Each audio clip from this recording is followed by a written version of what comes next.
अच्छा, पहले बैकग्राउंड थोड़ा सा समझते हैं इस चैप्टर में क्या है इशू ऑफ शेयर्स में, उसके बाद हम लोग एंट्रीज के बारे में समझेंगे। इशू ऑफ शेयर में क्या होता है, जो कंपनी है, कंपनी अपने शेयर को मार्केट में बेचना चाहती है। जैसे क्लास 10 में जब मैथ्स पढ़े तो हम लोग शेयर्स एंड डिविडेंड बोल के एक चैप्टर किए थे, उसमें सीखे थे कि किस तरह से कोई शेयर खरीदता है, बेचता है, उसको डिविडेंड मिलता है। यहाँ पर वो सब पार्ट नहीं है, खरीदना बेचने का बात नहीं है। यहाँ पर हम लोग का कंपनी है, तो हम लोग अपने आप को कंपनी समझेंगे, वी आर अ कंपनी, और हम लोग को शेयर इशू करना है। तो मान लो हम लोग के पास टोटल 10,000 शेयर है जो हम लोग को इशू करना है।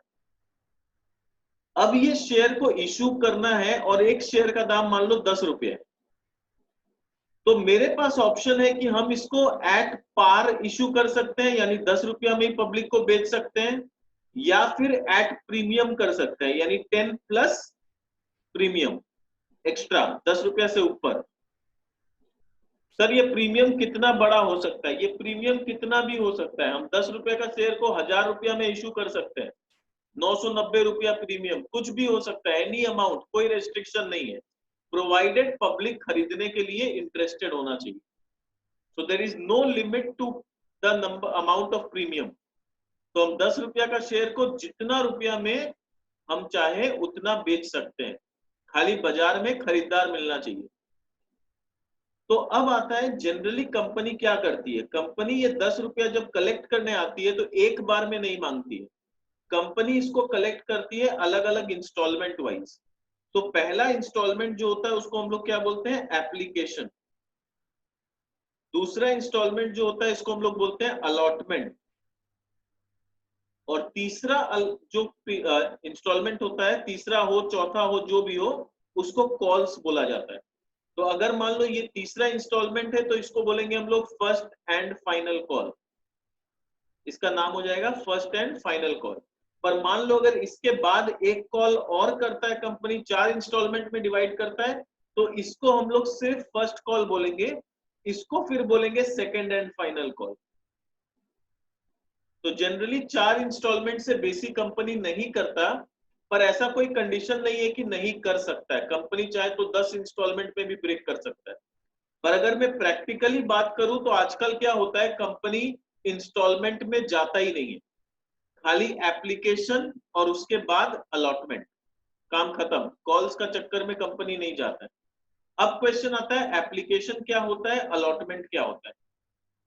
तो देखो, जैसे हम लोग स्कूल में या कॉलेज में जब हम लोग को एडमिशन लेने जाना होता है तो पहले हम लोग को बोला जाता है कि पहले आप 2000 रुपया का फॉर्म खरीदिए, एडमिशन फॉर्म, उसको भर के जमा दीजिए। उसके बाद अगर आपका नाम लिस्ट में आ जाएगा तो आपसे फिर बाद बाकी 15-20 हजार जो भी एडमिशन फीस है उतना रुपया देके आप एडमिशन करा लेना। ये प्रोसेस होता है स्कूल में, कॉलेज में जो एडमिशन होता है ऐसा। यहां भी एक तरह से ऐसा ही होता है। मान लो 10 रुपया को कंपनी ने ब्रेक किया, एप्लीकेशन में 2 रुपया, अलॉटमेंट में 3 रुपया, और मान लो फर्स्ट कॉल में 5 रुपया, तो 2, 3 और 5 में ब्रेक किया। तो कंपनी एक तरह से बोल रहा है कि जो भी मेरा शेयर खरीदने में इंटरेस्टेड है वो लोग पहले 2 रुपया करके मेरे को एडवांस में पेमेंट करो और फॉर्म भर के दो मेरे को। यानी इसमें एप्लीकेशन फॉर्म आता है, जैसे हम लोग के स्कूल में कॉलेज में एडमिशन फॉर्म होता है, यहाँ पर एप्लीकेशन फॉर्म होता है। तो एप्लीकेशन फॉर्म के साथ साथ 2 रुपया पर शेयर हम लोग को एडवांस में कंपनी को देना है। तो मान लो अगर मैं 1000 शेयर खरीदना चाहता हूं तो मैं कंपनी को एप्लीकेशन फॉर्म भर के साथ में 2000 रुपया कंपनी को पेमेंट करूंगा, तो कंपनी के पास मेरा एप्लीकेशन चला गया 1000 शेयर का। उसके बाद क्या होता है, कभी कभी अपने को मतलब यानी कंपनी को ओवर सब्सक्रिप्शन मिल जाता है, यानी कंपनी बेचना चाहती है 10,000 शेयर, पर हो गया उसको एप्लीकेशन आ गया 15,000 शेयर का, ऐसा भी हो सकता है। तो अगर 15,000 का एप्लीकेशन आ गया तो कंपनी के पास दो ऑप्शन है, या तो वो प्रो राटा अलॉटमेंट करेगी। प्रो राटा का मतलब होता है प्रोपोर्शनेट बेसिस, यानी 15:10 का रेशियो। 15:10 मतलब हो गया एक तरह से 3:2। जिसने 3 शेयर के लिए अप्लाई किया कंपनी उसको 2 शेयर देगी, ये होता है प्रो राटा। या फिर दूसरा ऑप्शन है, कंपनी पहला 10,000 लोग को देगी, बाद बाकी 5,000 जो बाद में एप्लीकेशन आया उसको रिजेक्ट कर देगी, कंपनी ये भी कर सकती है। तो जिसको रिजेक्ट कर देगी उसका कंपनी पैसा रिफंड कर देगी, वापस कर देगी। तो इसीलिए हम लोग बोलते हैं कि लिस्ट में नाम आया कि नहीं। तो जिन लोगों का नाम लिस्ट में आएगा उन लोगों से बाद का 8 रुपया मांगा जाएगा, और जिनका नाम लिस्ट में नहीं आएगा उनको 2 रुपया वापस कर दिया जाएगा कि सॉरी, हम आपका नाम, आपको एप्लीकेशन को, आपके एप्लीकेशन को एक्सेप्ट नहीं कर सकते, आप अपना 2 रुपया वापस ले लीजिए। तो इस तरह से कंपनी का ये प्रोसेस में शेयर इशू किया जाता है। इसमें किसी को कोई डाउट है तो पहले ये बताओ, ये कंसेप्ट क्लियर हुआ कि नहीं, इशू करने का प्रोसेस क्या है? किसी को कोई डाउट है तो प्लीज बताओ।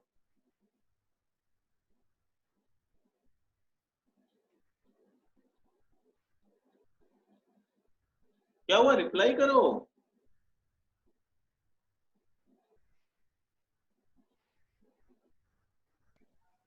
सर हम लोग को पता कैसे चलेगा कि कॉल्स हम लोग को उतना ही है, मतलब 3 है कि 4 कॉल है? वो क्वेश्चन में रहेगा, सारा इंफॉर्मेशन क्वेश्चन में रहेगा, उसका कोई टेंशन नहीं। जब अपने क्वेश्चन अच्छा, मतलब करेंगे, जो भी लास्ट कॉल होगा उसमें हम लोग फाइनल कॉल लिखेंगे ना? हाँ, जो भी लास्ट होगा उसमें फाइनल लिखेंगे।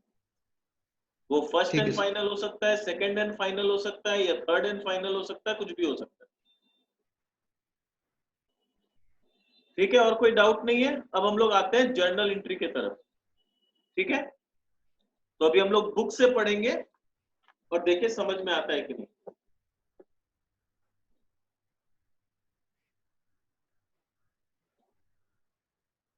तो देखो टॉपिक क्या है, entry on issue of shares for cash, यानी हम लोग शेयर इशू कर रहे हैं और बदले में पब्लिक से पैसा ले रहे हैं।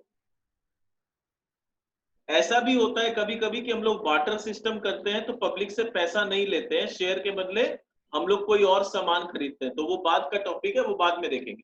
फिलहाल हम लोग पब्लिक को शेयर इशू कर रहे हैं और उसके बदले उनसे पैसा ले रहे हैं।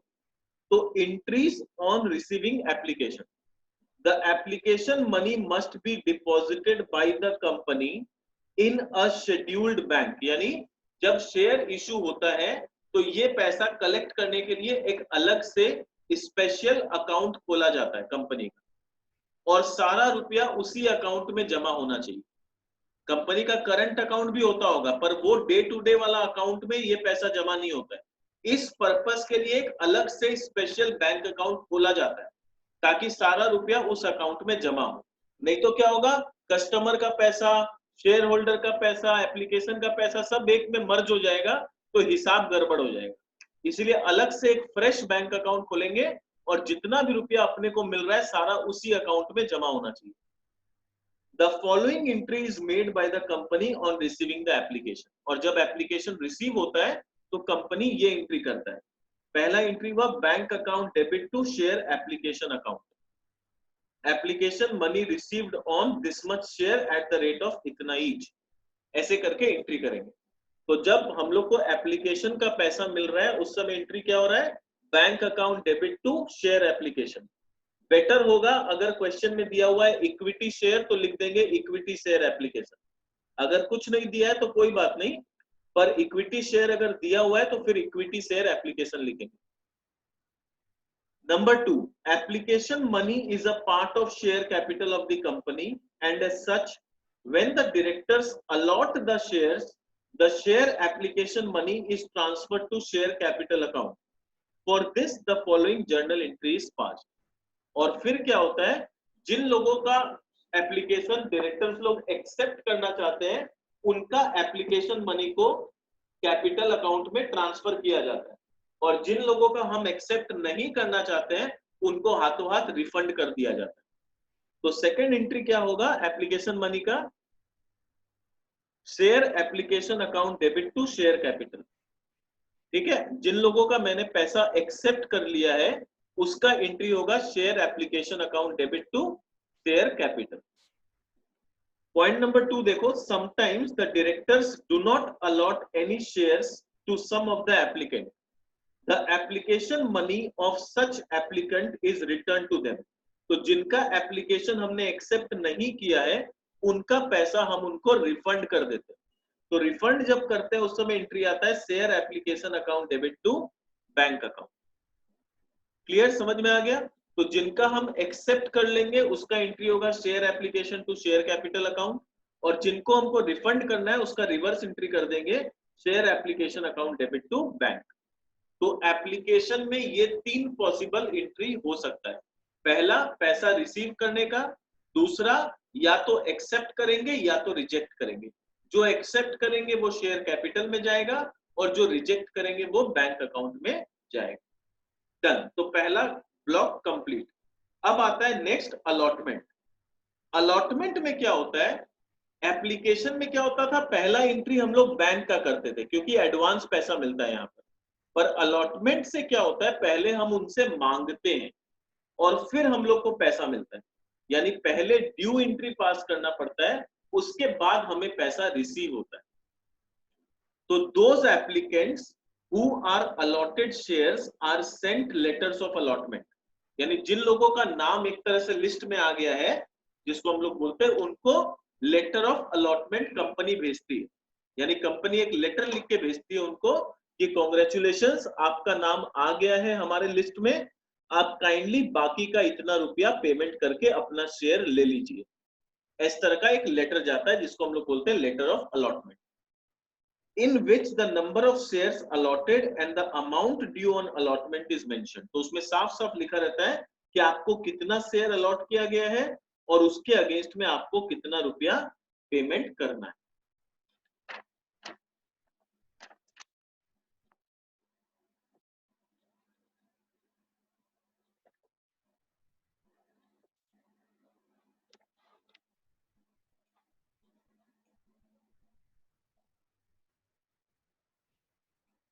उसके बाद देखो क्या है, as soon as the allotment letter is issued, the allotment money becomes due and becomes a part of share capital।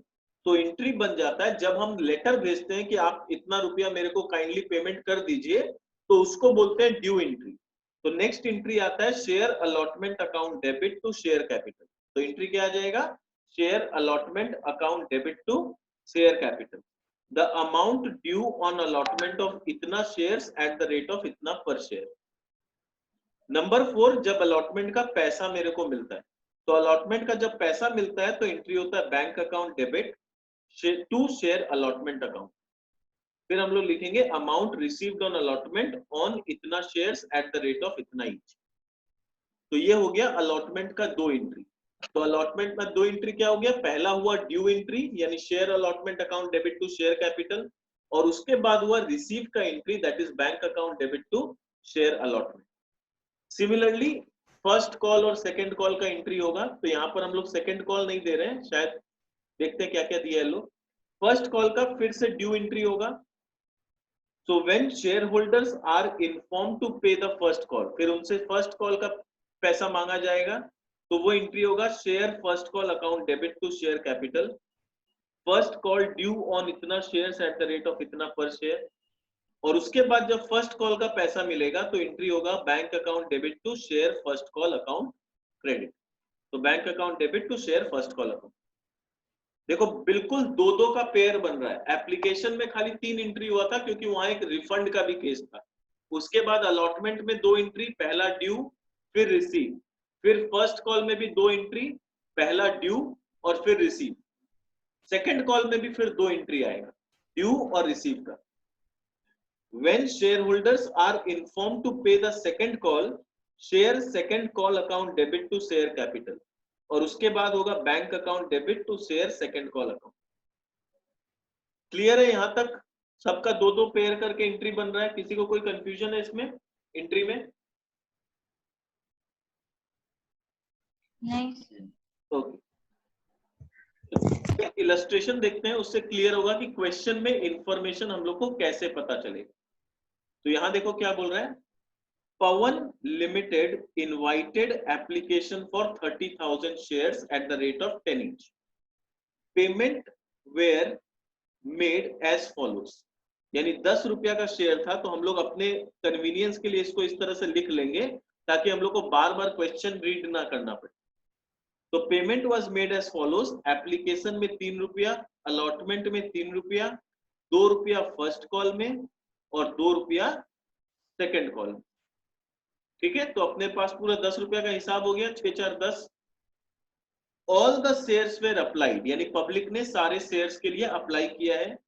You are required to prepare journal entries, ledger accounts, and also show how the share capital will be presented in the opening balance sheet of the company, assuming that all sums due on allotment and calls have been received. यानी ये बोल रहा है पहले journal entry पास करो, फिर दिखाओ laser कैसे बनेगा, और उसके बाद बैलेंस शीट में ये कैसे दिखेगा उसका करो।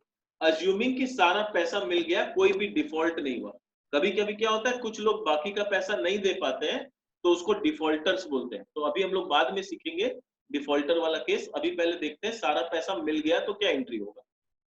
फिर बोल रहे हैं शेयर इशू एक्सपेंसेस हुआ था 8,000 रुपया। 4,000 fully paid shares were also issued to promoters. 4,000 share हमने प्रमोटर को भी इशू किया है, पर प्रमोटर को किसके लिए इशू किया है?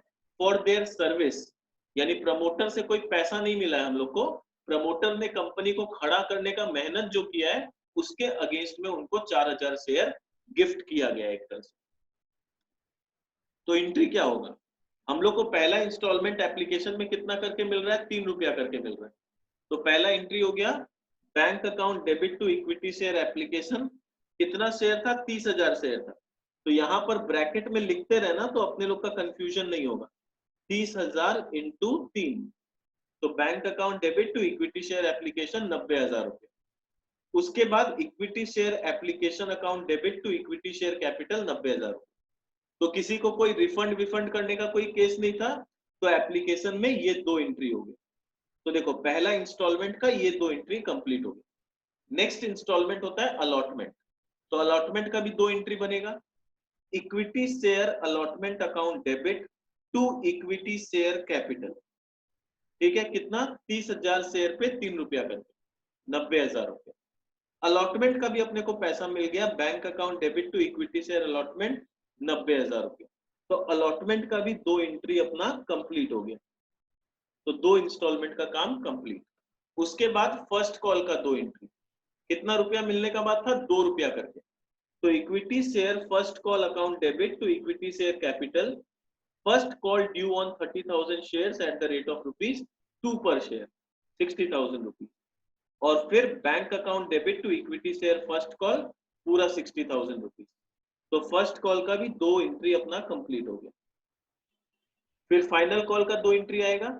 Equity share final call account debit to equity share capital 60,000 रुपया, क्योंकि यहां भी 2 रुपया करके था। फिर bank account debit to equity share final call, वो भी आ गया 60,000 रुपया। तो फाइनल कॉल का भी 2 एंट्री कंप्लीट हो गया। तो चारों इंस्टॉलमेंट का 2-2 एंट्री कंप्लीट। अब क्या क्या बचा? शेयर इशू एक्सपेंसेस लगा था 8,000 रुपया, तो उसका एंट्री हो जाएगा share issue expenses account debit to bank 8,000 रुपया। उसके बाद हमने प्रमोटर्स को 4,000 शेयर। हाँ बोलो सर हम लोग जब भी हाँ, तो ट्रांसफर का जो केस है वो खाली एप्लीकेशन में होता है। उसके बाद जो भी अपना अलॉटमेंट है, फर्स्ट कॉल है, सेकंड कॉल है, ये सब में ड्यू और रिसीव का एंट्री होता है, ट्रांसफर नहीं होता। ठीक है सर, ठीक है सर। उसके बाद शेयर इशू एक्सपेंसेस का जो अपना खर्चा लगा लिखेंगे share issue expenses account debit to bank 8,000 रुपया। फिर प्रमोटर को हमने 4,000 फुल्ली पेड शेयर्स दिया है। ठीक है, तो इनकॉर्पोरेशन कॉस्ट बोलते हैं। प्रमोटर को जब हम लोग कुछ शेयर देते हैं तो वो कौन से अकाउंट में डेबिट होता है? उसको बोलते हैं इनकॉर्पोरेशन कॉस्ट। क्योंकि हम लोग को सबको पता है कि कंपनी को पहले इनकॉर्पोरेट कराना पड़ता है, उसके बाद कमेंसमेंट सर्टिफिकेट लेना पड़ता है, तब जाके हम लोग कंपनी को स्टार्ट करते हैं। तो प्रमोटर लोग जो होते हैं उनका काम होता है कंपनी को इनकॉर्पोरेट कराना। इसीलिए प्रमोटर को जो उसके अगेंस्ट में हम लोग पैसा देते हैं उसको बोलते हैं इनकॉर्पोरेशन कॉस्ट। तो एंट्री हो जाएगा incorporation cost account debit to equity share capital. तो ये हो गया प्रमोटर का। लास्ट में क्या हुआ? जो भी अपना खर्चा है, चाहे वो शेयर इशू एक्सपेंसेस हो, चाहे इनकॉर्पोरेशन कॉस्ट हो, ऑल नॉमिनल एक्सपेंसेस हम लोग फाइनली कहां डालते हैं? पीएल अकाउंट में ट्रांसफर करते हैं। तो अभी तक हम लोग जितना भी पार्टनरशिप में पढ़े हैं या फिर हम लोग 11 में हम लोग पढ़े हैं फाइनल अकाउंट्स, वहां पर हम लोग बोलते हैं प्रॉफिट एंड लॉस अकाउंट। पर अब हम लोग एंट्री किए हैं कॉर्पोरेट अकाउंटिंग में। कॉर्पोरेट अकाउंटिंग में जो पीएल होता है वो प्रॉफिट एंड लॉस अकाउंट नहीं होता है, याद रखना। उसको बोलते हैं statement of profit and loss. और बगल में भूल से अकाउंट मत लिख देना, क्योंकि कोई भी चीज या तो स्टेटमेंट हो सकता है या तो अकाउंट हो सकता है, वो दोनों नहीं हो सकता। ट्रायल बैलेंस को हम लोग क्या बोलते हैं कि trial balance is a statement, it is not an account. Balance sheet को क्या बोलते हैं? It is a statement, it is not an account. उसी तरह से कॉर्पोरेट में यानी कंपनी लॉ के हिसाब से जो प्रॉफिट एंड लॉस होता है वो स्टेटमेंट होता है, वो अकाउंट नहीं होता।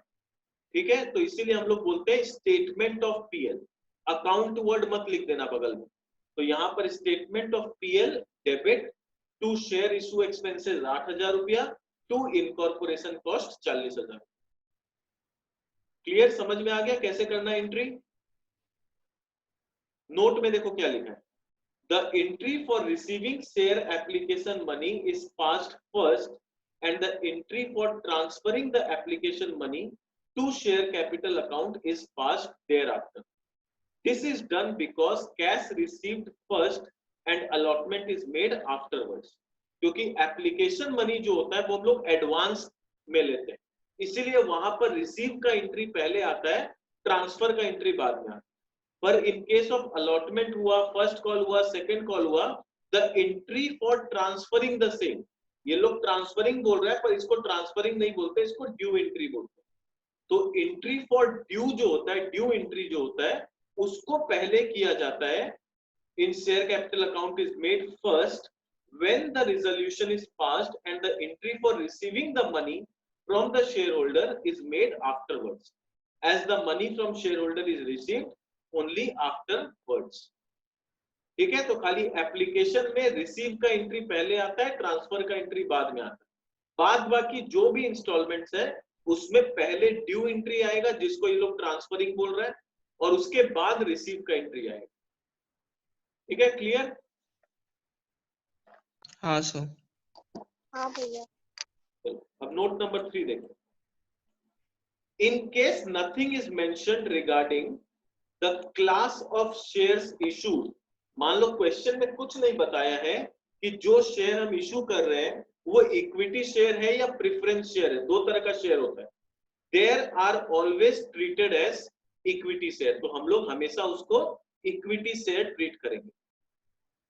Next, in actual practice all cash transactions are passed through cash book, hence there will be no journal entry relating to cash and there will not be bank account in the ledger।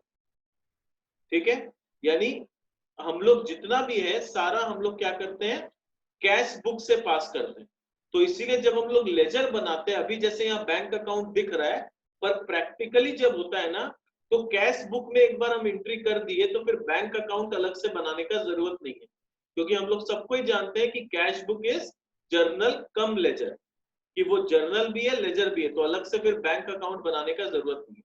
पर यहाँ पर हम लोग जो अभी पहला सम practice किए हैं उसमें हम लोग कैश बुक नहीं बनाए, इसीलिए हम लोग बैंक अकाउंट बना रहे हैं। तो लेजर में देखो बैंक अकाउंट कैसे बनेगा। बैंक में अपने लोग के पास एप्लीकेशन में 90,000 रुपया आया तो two equity share application, allotment में 90,000 रुपया आया तो two equity share allotment account, फिर two equity share first call में 60,000 रुपया आया, two equity share second call में 60,000 रुपया। खर्चा क्या क्या हुआ, 22 शेयर इशू एक्सपेंसेस 8,000 हुआ, तो बैंक में बैलेंस कितना बचा है, 2,92,000 बचा हुआ। तो बैंक अकाउंट क्लोज, काम खत्म। एप्लीकेशन में देखो क्या होगा, खाली एक एक एंट्री है, वेरी बेसिक लेजर होता है इसमें। इक्विटी शेयर एप्लीकेशन में क्या होगा, टू इक्विटी शेयर कैपिटल में ट्रांसफर हुआ और बैंक में पैसा आया बाई बैंक 90,000 रुपया। बाकी लोग का भी यही काम है, अलॉटमेंट में भी यही होगा, टू इक्विटी शेयर कैपिटल में गया 90,000 रुपया, बाई बैंक 90,000 रुपया। फर्स्ट कॉल में भी टू इक्विटी शेयर कैपिटल 60,000 रुपया, बाई बैंक 60,000 रुपया। फाइनल कॉल में भी वही हुआ, टू इक्विटी शेयर कैपिटल 60,000 रुपया, बाई बैंक 60,000 रुपया। और इक्विटी शेयर कैपिटल अकाउंट में क्या होगा, लाइन से एंट्री होते जाएगा, by equity share application 90,000, by equity share allotment 90,000 रुपया, by equity share first call 60,000, by equity share final call 60,000 रुपया, टू बाई इनकॉर्पोरेशन कॉस्ट जो प्रमोटर को दिए थे 40,000 रुपए, एंड टू बैलेंस सीडी हो जाएगा 3,40,000 रुपए। क्लियर सारा लेजर, कोई कंफ्यूजन नहीं है लेजर में? लेजर में कोई कंफ्यूजन किसी को? नहीं सर। नहीं। चलो आगे कंटिन्यू करते हैं। शेयर इशू एक्सपेंसेस का लेजर बना, तो उसमें खर्चा हुआ था टू बैंक 8,000 रुपया, ट्रांसफर कहाँ हो गया था? By statement of profit and loss 8,000 रुपया। फिर इनकॉर्पोरेशन कॉस्ट का जो लगा था उसको दिए थे टू इक्विटी शेयर कैपिटल 40,000 रुपया, वो भी ट्रांसफर हो गया था by statement of profit and loss 40,000। अब आता है बैलेंस शीट में इसको कैसे दिखाएंगे।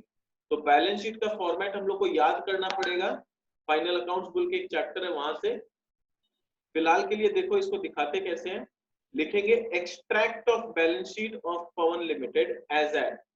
एक्सट्रैक्ट वर्ड क्यों लिखा है? क्योंकि ये पूरा बैलेंस शीट नहीं है, ये सिर्फ बैलेंस शीट का एक टुकड़ा है।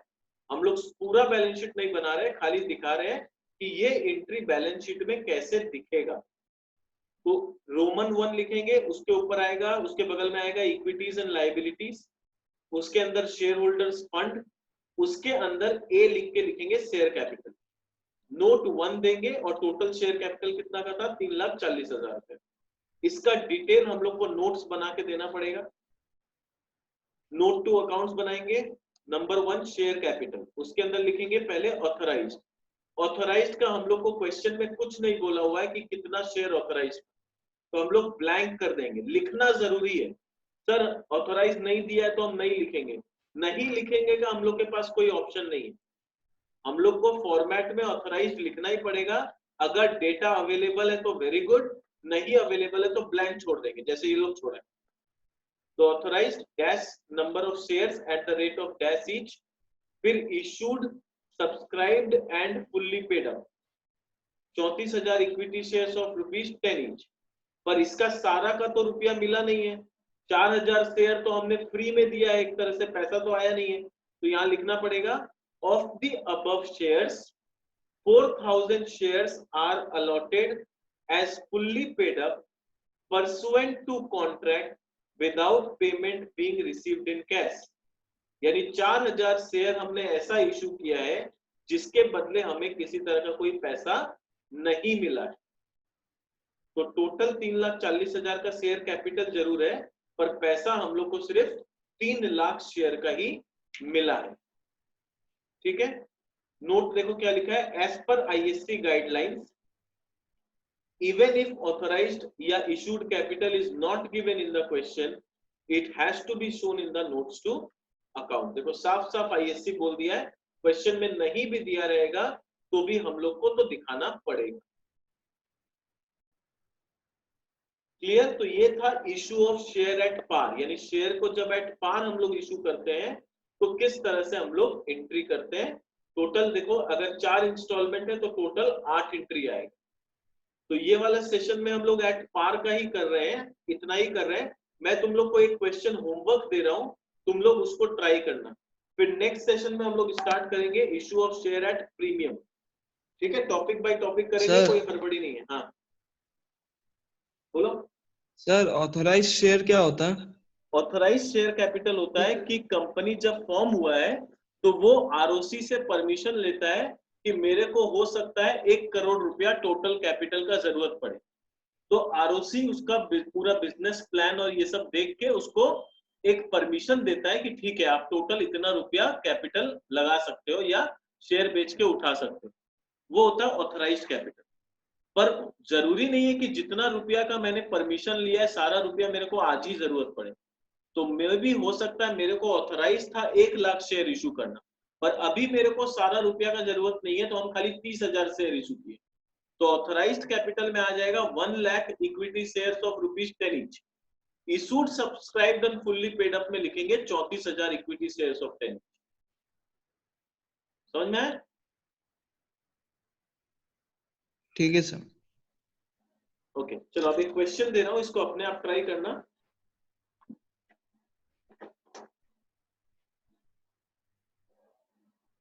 देखो कंपनी इशू करना चाहती है 20,000 इक्विटी शेयर्स ऑफ ₹10 ईच और उसका ब्रेकअप कंपनी कैसा कर रहा है, 5 रुपया लेगा एप्लीकेशन में, 3 रुपया लेगा अलॉटमेंट में, 2 रुपया लेगा फर्स्ट कॉल में, पूरा हिसाब हो गया। एप्लीकेशन जो कंपनी को मिला है वो मिला है 25,000 shares,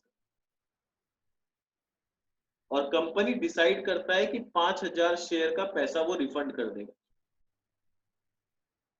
money will be refunded.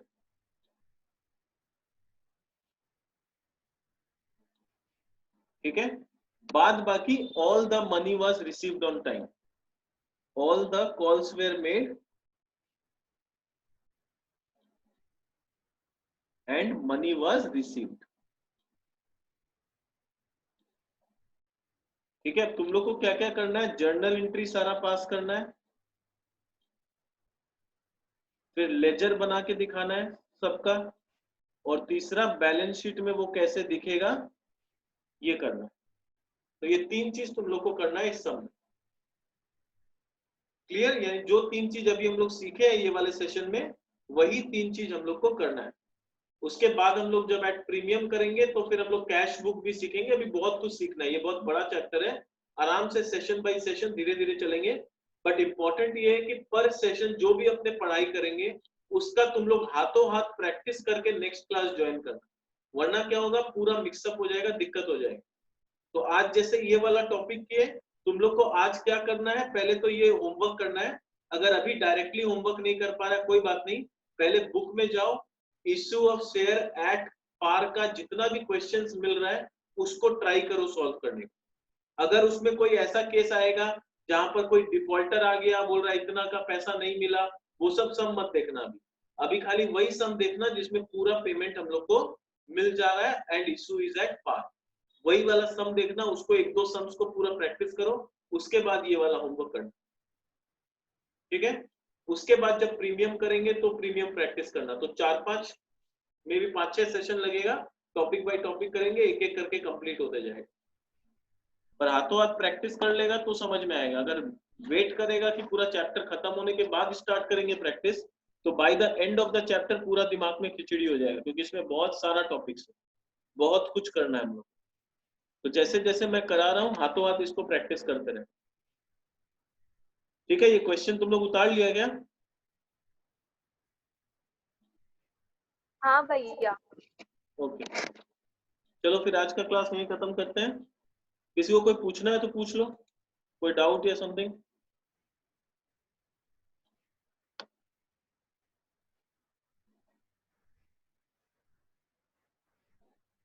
चलो फिर नेक्स्ट डे मिलेंगे, बाय बाय।